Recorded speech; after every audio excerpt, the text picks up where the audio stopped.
Imagine for a moment that you are Mario. One day, while going about your everyday activities of smashing your head against question blocks, stomping the life out of Goombas, passing through pipes, and finally reaching the flag at the end of each level.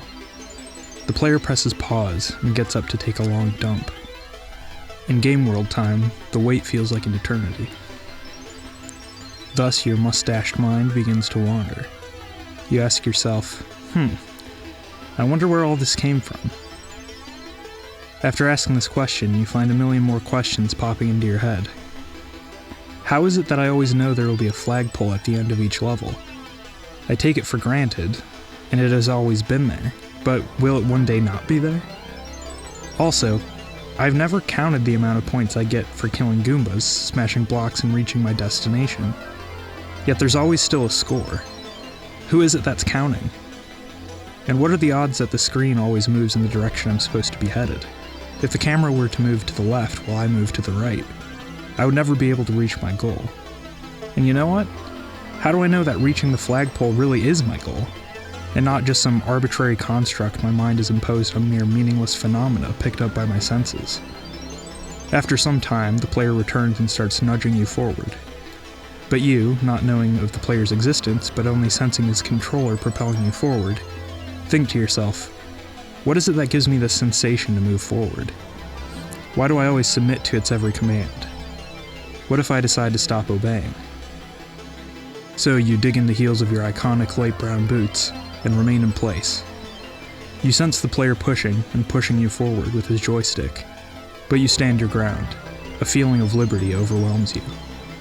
So you stand in place for some time, filled with excitement about all the new possibilities that this newfound freedom affords you.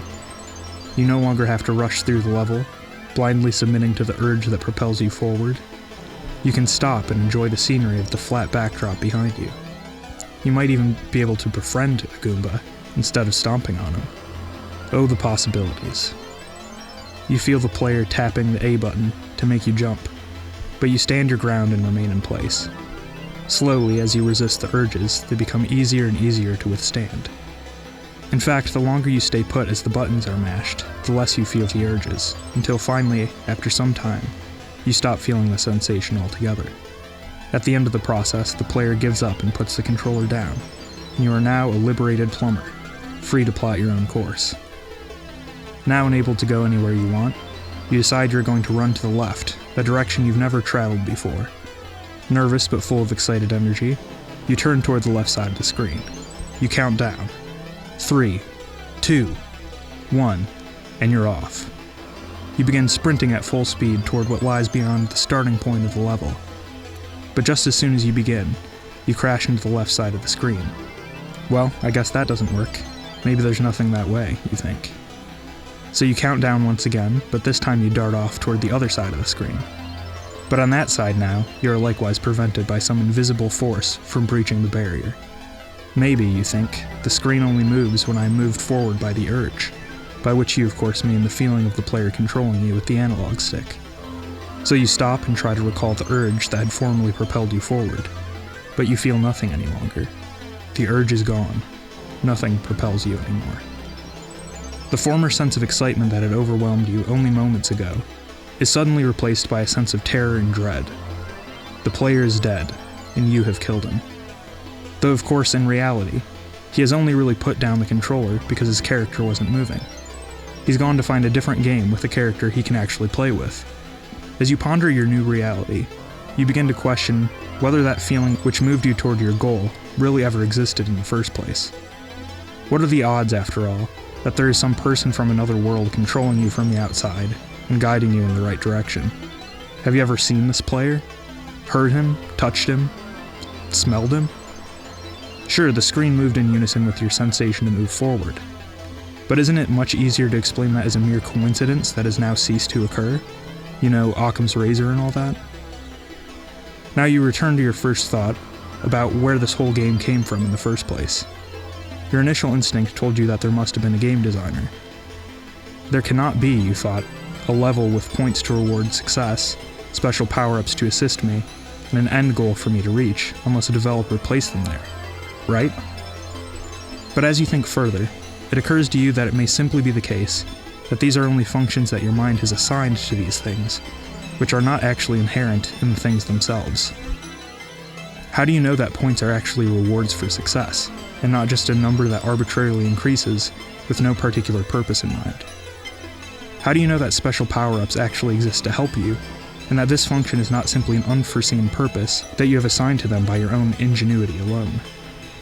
And how do you know that the flagpole is really placed there to mark the completion of your goal, and that this isn't merely your mind searching for some sign that your efforts were not in vain, and selecting an object which just so happens to be present at the end of every level in order to confirm what you wish to be true? As you contemplate these questions, you now feel paralyzed. What an odd thing. The very thing which just moments ago made you feel freer than you'd ever felt before, has now made you feel trapped, with nowhere to go, nothing to do, no goal to pursue. If there is no game designer and no player, then there is no game, and thus no purpose for a short Italian plumber like yourself. But the moment you feel that all is lost, you once again feel a tug toward the right side of the screen. No, I've already concluded that this is just all in my imagination, you think to yourself. But the tug grows stronger and stronger. And suddenly you realize that there are really only two paths before you. One, you can wallow in the despair of your doubts, continuing to rebel against the game as an illusion caused by mere wishful thinking. Or, you can follow where the tug leads.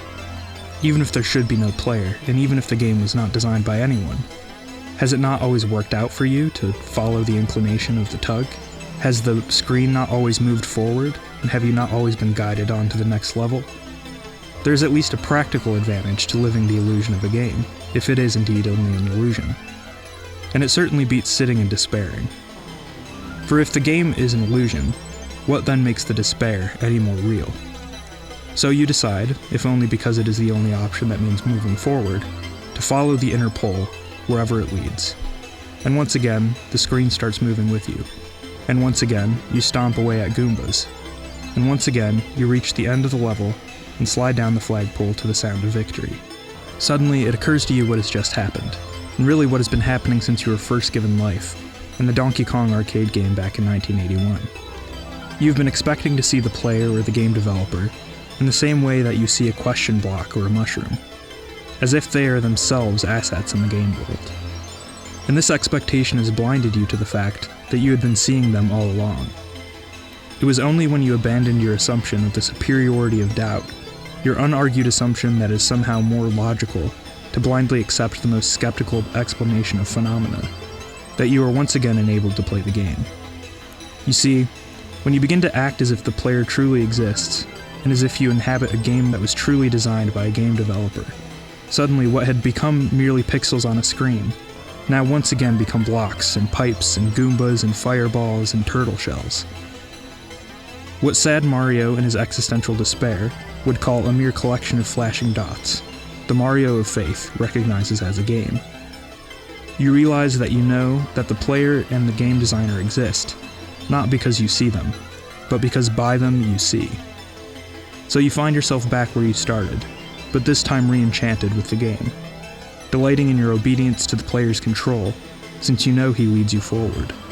And you receive your power-ups with a greater delight, since you know that they are a gift from the designer who placed it there to help you reach your destination. Anyway, thanks for listening. Please like and subscribe and all that.